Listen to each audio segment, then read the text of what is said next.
Hello കൂട്ടുകാരി, എല്ലാവർക്കും നമസ്കാരം. നമുക്കിന്ന് വെണ്ടയ്ക്ക വെച്ചുള്ളൊരു കറിയാണ് നമ്മൾ തയ്യാറാക്കുന്നത്. നമ്മൾ അതിനായിട്ട് ചട്ടി വെച്ചു, എണ്ണ ഒഴിച്ച്, എണ്ണ ചൂടായിട്ടുണ്ട്.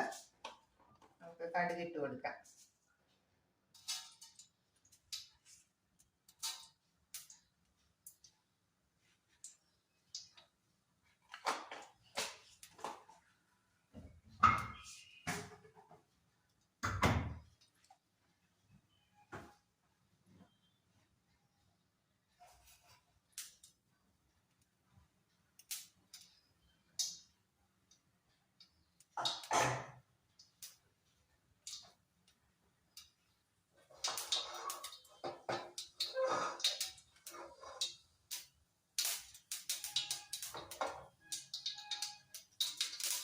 ഇതിനായിട്ട് നമ്മൾ അരിഞ്ഞെടുത്തിട്ടുള്ളത് വെണ്ടയ്ക്ക് സവോളയും കൂടെ ചേർത്തിട്ടാണ്.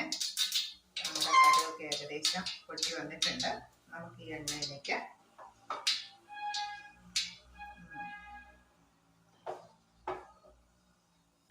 അരിഞ്ഞു വെച്ചിട്ടുള്ള വെണ്ടയ്ക്ക് സവോളയും കൂടെ ചേർത്ത് കൊടുക്കാം.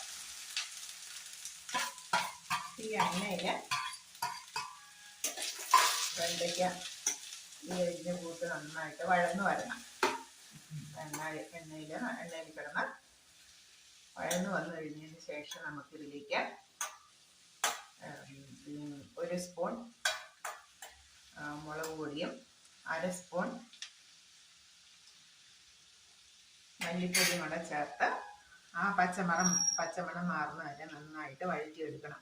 അതിന് ശേഷം നമ്മൾ തിളപ്പിച്ചാർച്ച ചൂടുവെള്ളവും ആവശ്യത്തിന് ഉപ്പുനീരും ചേർത്ത് ചെറിയൊരു ചാറാക്കി ഒരു തീയൽ പോലെ നമ്മൾ തയ്യാറാക്കുന്ന ഒരു കറിയാണ്. നല്ലൊരു ഒഴിച്ചുകറിയാണ്. വെണ്ടയ്ക്ക വെച്ചിട്ട് നല്ലൊരു ഒഴിച്ചുകറിയാണ്. നമുക്ക് വളരെ പെട്ടെന്ന് തയ്യാറാക്കി എടുക്കാം. കുട്ടികൾക്കൊക്കെ ടിഫിൻ ബോക്സിലും വീട്ടമ്മമാർക്കൊക്കെ ടിഫിൻ ബോക്സിൽ ജോലിക്ക് പുറത്തു പോകുന്ന അംഗങ്ങൾക്കൊക്കെ ടിഫിൻ ബോക്സിൽ ഒരു ഒഴിച്ചുകറിയായിട്ട് നമുക്ക് വളരെ പെട്ടെന്ന് തയ്യാറാക്കി എടുക്കാവുന്നതാണ്. ഇങ്ങനെ എണ്ണയ്ക്കകത്ത് കിടന്ന് നന്നായിട്ട് വഴന്നു വരുവാണെങ്കിൽ നമുക്ക് ആ വെണ്ടയ്ക്കയുടെ ഹോട്ടലൊന്നും ഉണ്ടാവില്ല. ഇത് നന്നായിട്ട് വഴന്നു വരട്ടെ.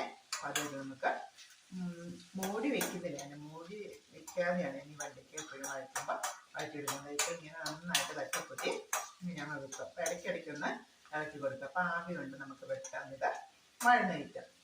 അതിന് ശേഷം ഞാൻ വീണ്ടും എടുക്കാം. അതിങ്ങനെ വീഡിയോ ഭയങ്കര ലെങ്തി ആയി പോകും. ഓക്കെ, താങ്ക് യു കൂട്ടുകാരെ, താങ്ക് യു.